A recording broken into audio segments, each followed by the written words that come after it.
पावलं टाकण्यासाठी नियोजन करण्यासाठी आजची बैठक आहे. अजेंडा काय आहे? सांगितलं तयारीमध्ये आपण किती जागा लढवायच्या, किती नाही लढवायच्या, किती गुन्हा द्यायचे याविषयी ते आम्ही असेस करतोय आणि महाराष्ट्रातलं काय चित्र आहे हेही आम्ही समोर ठेवू सगळ्यांच्या. त्यातनं अंदाज येईल काय करता येईल काय नाही, पण अजून आम्ही आकडा नक्की केलेला नाही आहे. पवारसाहेब आता बारामतीचा दौरा करून आले की याआधी पण त्यांनी केला होता आणि प्रत्येक ठिकाणी जाताना त्यांनी प्रत्येक भाषणात शेवटी असं सांगितलं की आपल्याला सत्ता परिवर्तन करायचं विधानसभेची तयारी सुरू केली. त्याचवेळी बारामतीमधनं देखील बारामतीचा दादा बदलायचा अशी लोकांकडनं मागणी होत होती.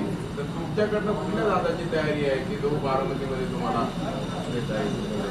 तिथला बारामतीचा स्थानिक निर्णय स्वतः पवारसाहेब लक्ष घालून निर्णय घेतील. तिथला निर्णय झाल्यावर पक्षाला ते कळवतील.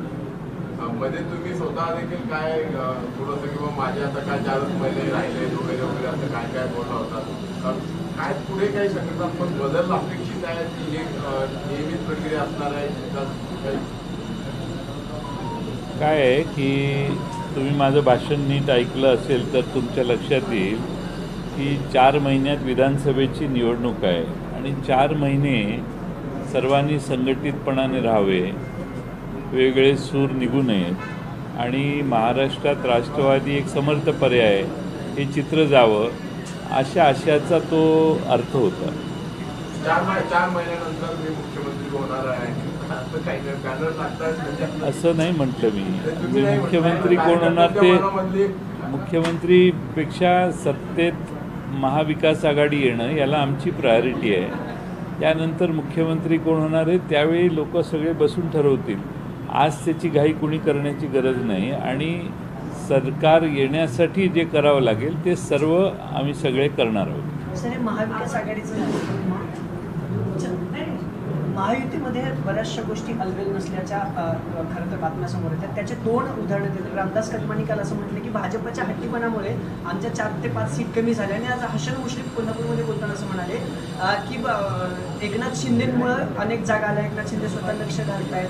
ह्या सगळ्या गोष्टीवर एकनाथ शिंदेमुळंच खरं तर ती जागा निवडून आली. ज्या जागेवर वायकर वर्सेस जो कीर्तिकर वाद चालू होता त्या शिंदेंनी लक्ष घातली किंवा हातकणंगलेची जागा असेल ही तिहेरी लढतीमुळे निवडून आलं नाही तर तुम्ही निवडून या सगळ्या गोष्टी वाटतं की महायुतीत विधानसभेपर्यंत अलबेल राहणार नाही सगळ्या गोष्टी काय माहीत नाही आता काय ते शेवटी सत्ता संपत्ती सगळ्यांना एकत्रित ठेवते आणि वेगवेगळ्या मार्गाने कुणी किती पैसे गोळा केले हेही या लोकसभेत चित्र दिसलेलं आहे. लोकांच्या मतापेक्षा बाकीचेच प्रभाव वाढले आणि त्यामुळं लोकांच्याही लक्षात आलेलं आहे की महाराष्ट्रातले वेगवेगळे पक्ष कसे आहेत. त्यामुळं त्यांच्यात आता 3 पक्षात काय होणार आहे हे आम्हाला माहीत नाही, पण आमची महाविकास आघाडी एकसंघ राहील असा आम्हाला विश्वास आहे.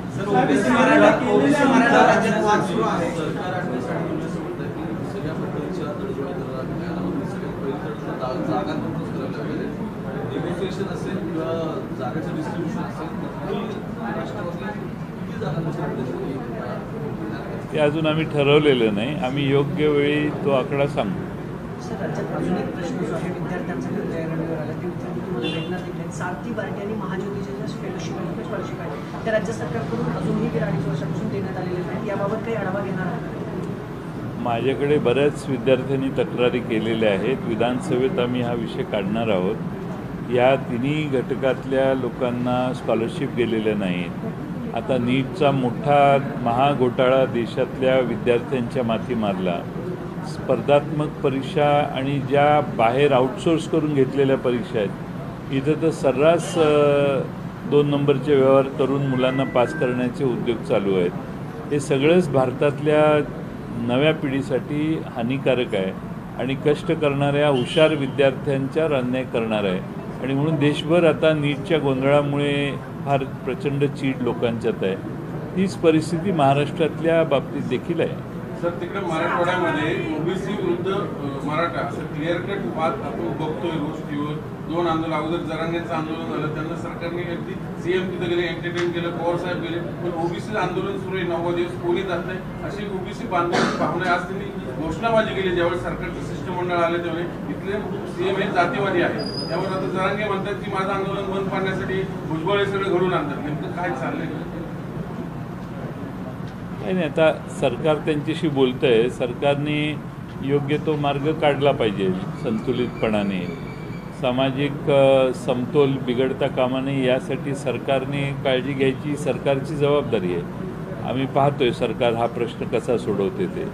राष्ट्रवादी म्हणून तुमचा पक्षाचा पाठिंबा असणार आहे की नाही ओबीसीच्या आंदोलनाला? जसं तुम्ही जरांगे असं आहे की आपण हा प्रश्न ॲमिकेबली सुटला पाहिजे. कोणत्याही परिस्थितीत विद्वेषाची भावना पसरू नये हा आमचा भाव आहे. आणि त्यामुळं कुणीही फार अमक्याला पाठिंबा तमक्याला पाठिंबा अशापेक्षा हा प्रश्न सोडवून ओबीसींनाही न्याय कसा द्यायचा याविषयी सरकारने भूमिका घ्यावी.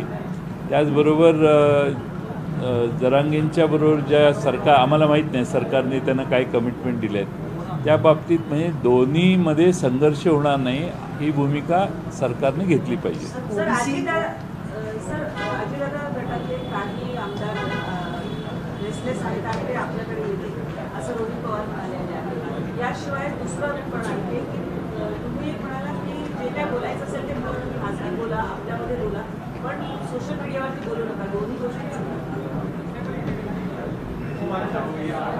मी जे बोललो तेच आहे.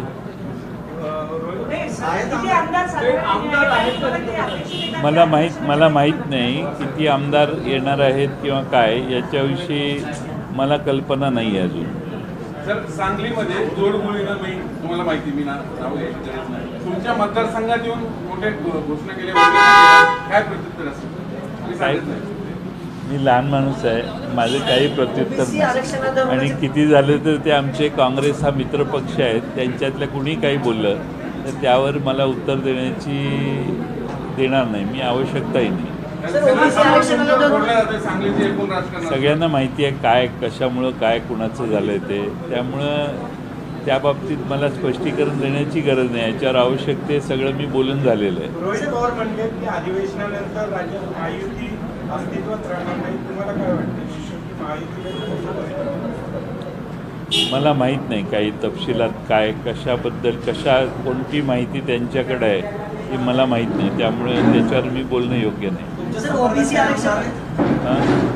काही आमदार फोन करतात बोलतात पण असं काही कोणी इकडे येतो असं अजून माझ्याशी बोललेलं नाही आहे. त्यामुळे उगाच आपलं खोटं सांगणं बरोबर नाही. ओबीसी आरक्षणाचे राजकीय पडसाद म्हणतात कारण फडणवीसांनी एक पत्र लिहिल्याचं कळतंय की पंकजा मुंडेंना ओबीसी म्हणून आता संधी द्यायला हवी. भाजपात जो मराठवाड्यात फटका बसला त्याच ओबीसी समाजाला परत एकदा सोबत घेण्याचा भाजपचा प्लॅन आहे असं दिसते. कारण पंकजा मुंडेंना संधी द्या असं पत्र फडणवीसांनी लिहिल्याचं कळतंय. मला प्रश्न कळला नाही. पंकजा मुंडेंना संधी द्यावी भाजपकडून राज्यसभेवर किंवा इतर ठिकाणी कारण ओबीसी समाज नाराज आहे मराठवाड्यात आपल्याला फटका बसला असं फडणवीसांनी केंद्रात मागणी केल्याचं कळते. मग ओबीसी समाजाला पुन्हा एकत्रित करण्याचा भाजपचा प्लॅन आहे राज्यात असं वाटतं. ओबीसी कार्ड खेळते थोडक्यात. नाही, यावेळी आम्ही ज्या निवडणुका लढवल्या त्यात ओबीसी समाजातल्या अनेक घटकांनी आम्हाला पाठिंबा दिला आणि आमचा जनतेनं दिलेला हा जो विजय आमच्या पारड्यात टाकला आहे त्यात सर्वच घटकांनी आम्हाला मदत केली. आणि त्यामुळं त्यात काही लोकांना जर ठराविक समाज एका बाजूला न्यायचा प्रयत्न करत असतील तर ते त्यांचा राजकीय स्वार्थ आहे असं मी समजेन. कारण मुद्दा असा आहे सुरुवात बीडपासून झालेली आहे. जरांगेंनी काही पक्षप्रमुख वक्तव्य केले आहेत त्यांच्या आंदोलनात. त्यामुळं मराठवाड्यात तसाही तो प्रांत थोडा त्या पटडीतला आहे. त्यामुळे जातीवाद तिथे वाढत गेला. बीडच्या लोकसभा इलेक्शनमध्ये त्याचा अगदी स्फोट झाला. त्यांना जास्त माहिती ते बीडवालेच आहेत आणि त्याचं परिणिती ॲक्शनची रिॲक्शन आता आपल्याला बघायला मिळते. जरांगेंनी जी विधानं केली ती ते ज्या कारणासाठी संघर्ष करतायत त्यावर आधारितच होती. त्यांनी काही राजकीय विधानं केली असं मला ऐकवत नाही. पण दोन्ही समाजात वाद होणार नाहीत याची काळजी सरकारनं घेतली पाहिजे आणि कुणावरही अन्याय होणार नाही तीच भूमिका सरकारने दाखवली पाहिजे.